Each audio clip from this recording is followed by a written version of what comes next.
So I just wanted to make this short video to sort of talk through some of my thoughts around this book. I picked this book up in Rotterdam from the Rotterdam Photo Museum.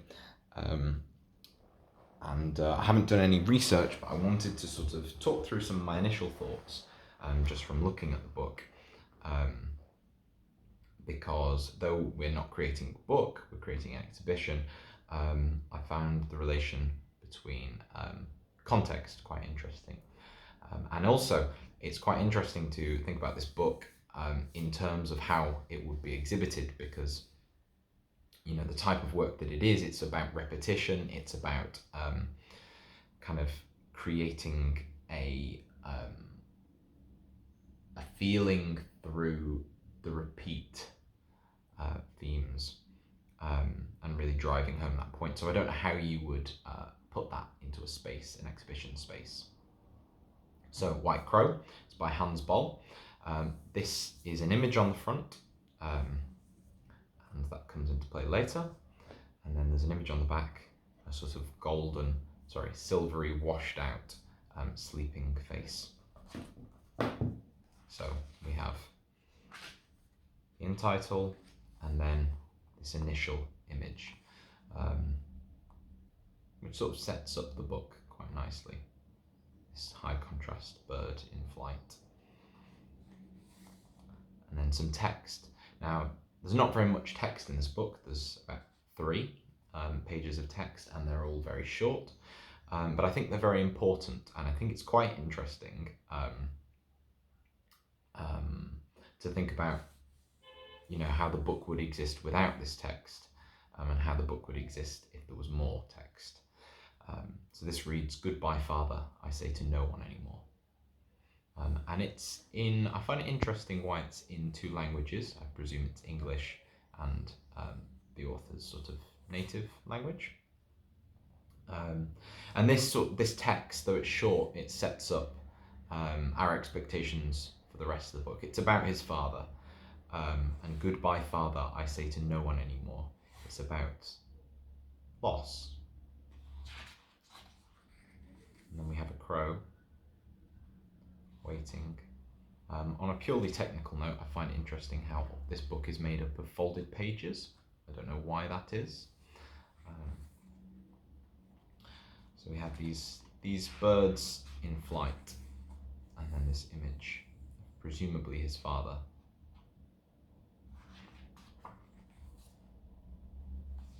And what's interesting about all the portraits, all the pictures of the man, is they're all very tight, they're all very obscured. You can never really see the full person, you can never really see their eyes. And it sort of creates an interesting disconnect in contemplation. And then again, just this repeat theme of these birds in flight. As single images, they don't necessarily hold up, but when they're put into this context, they start to kind of create a feeling as you look at them. Some full bleeds, some smaller. And then we have this text. Bird sings, branch breaks, bird falls, bird flies, bird sings.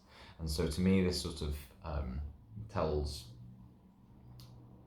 that kind of cycle of life, and always, we have these hurdles and we get back up again and continue. And to me, from what I'm piecing together from this book, the bird is almost the author. Bird falls, bird flies, bird sings. And so sort of you have this loss, this branch breaking and falling, and then you pick yourself up again and carry on moving. So I won't dwell on these too long. A lot of it's about repetition. There's the cover image. Bird falling. 2 very close pictures. And these birds in flight.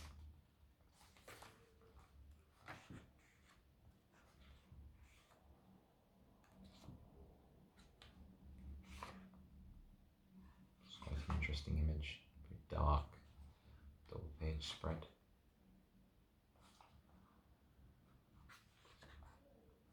Hands. And then, when no bird sings, the mountain is even more silent.